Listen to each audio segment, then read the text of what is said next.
Hi everyone, my name's Gabe, and about a month ago I was starting to get sort of a crazy idea. I'd been making various changes in my life to sort of use my car less, like for example tuning up an old bike and putting a bike rack on it so I could use it to get groceries and stuff, and then later putting studded tires on that bike to be able to bike even in the winter. My crazy idea was to go an entire month without using my car at all in the dead of winter in Burlington, Vermont. Another part of this idea was that I wanted to vlog my experience in order to hold myself accountable to the challenge and also share my experience and things that I learned along the way. So there's a lot of really important context here, and I talked about this in the first video in my vlog series, but I just want to run through it really quickly because it's really important to talk about. The reason I'm doing this is that my car is sort of at the end of its life. My car mechanic told me that the bottom of the car is rusting out and I'll probably need to get a new car soon. Now, obviously, I have a lot of privilege to be able to do this sort of testing the waters thing, to even have a car in the first place and be able to try not using it. And a lot of people will be very happy to have a car and would be sort of upset with me not using this asset that I have for an entire month. So yeah, I'm aware of that. And just I'll throw this out there, another more than I'm privileged is that I only have to go into work 2 days a week. So that's a key element. I also need to say that a lot of people live without a car, in Burlington, and they do it just fine. And what I did in this challenge is really nothing special or really impressive at all. But for me, it was a big change to my life. And I just wanted to say that for people who do live without a car because they're unable to drive or they can't afford a car, I really believe that cities should be made less car dependent so that people who can't afford a car, people who can't drive, and people who don't want to drive can have freer and safer experiences living in cities. I think it's also really important to touch on why do I not like driving, and I actually made a whole video in my vlog series about that, so I'll just link that in the description. You can watch that if you're curious. Now, as to specifically what I mean by not using my car, because there are some obvious sort of loopholes that you might think of. This means obviously I can't use my car, and I also can't carpool with other people, so I can't just bum a ride with my friend. To me, that sort of would take away the point of the challenge, which is to try and use other modes of transport to get around. So biking was my main mode of transport, along with taking the bus, walking. I did try car share, which was interesting. Ride sharing was allowed, so like Uber and Lyft or taxis.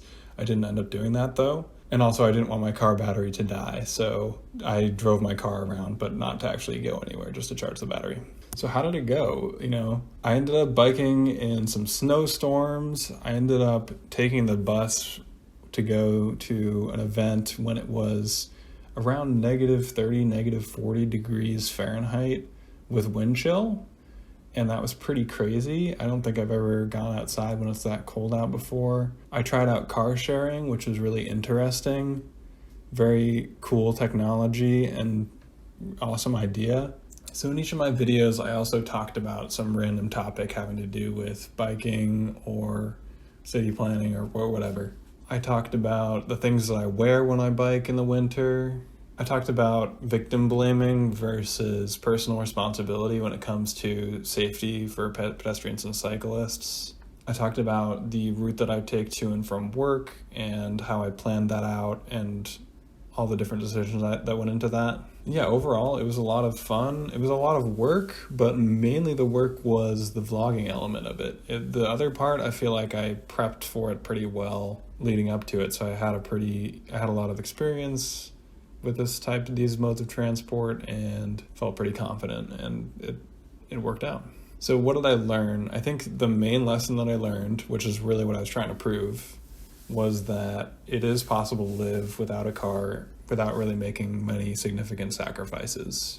I think I didn't really miss out on anything that I wanted to do. I didn't really have a big struggle doing anything that I wanted to do. And, I am an able-bodied guy who can ride his bike pretty far. So that definitely played into certain parts, like one day where the bus didn't come. That was pretty awful. If I didn't have my bike, that would have been really, really hard.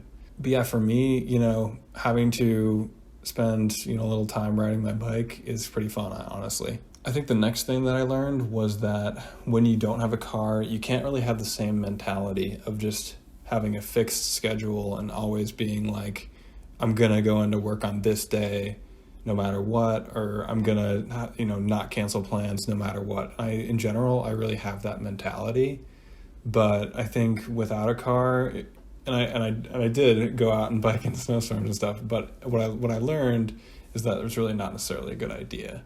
And so without a car, I think you do have to be a little more flexible and willing to say, okay, it's going to snowstorm on this day, I'll go into work on this day.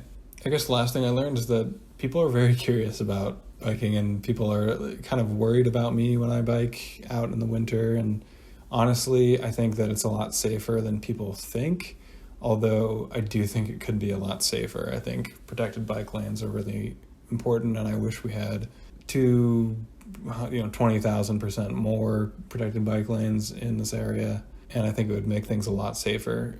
But I think that if you had told me 2 years ago that it was possible to comfortably bike in the winter, I would have also thought it was crazy. But I think a lot of people are really surprised that it is a real possibility. So I also wanted to talk about what changes have I made in my transportation preferences since this challenge.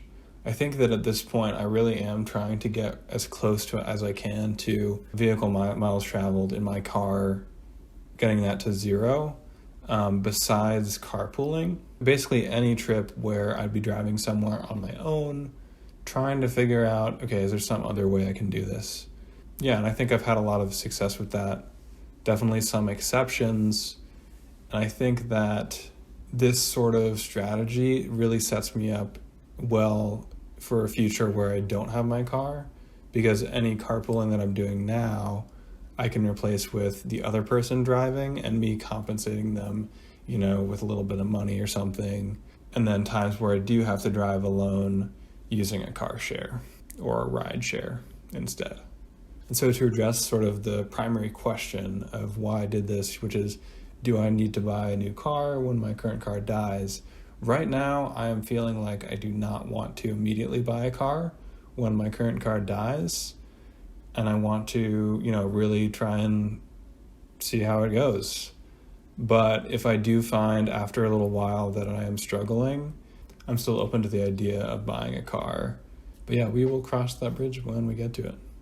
So yeah, I'm gonna unlist all of the vlogs and I will put them just into a playlist, and I will link to the playlist under this video. And so this will be my sort of like polished video, and then the other ones will be sort of hidden. So yeah, if you're interested in what it was like living without a car for a month, if you're in sort of my situation where you have a car, but maybe you're kind of thinking, maybe I don't want to have a car anymore. This could be kind of an interesting vlog series to check out. For anyone else, probably not. But yeah, I hope you all have a great day. Thanks for watching.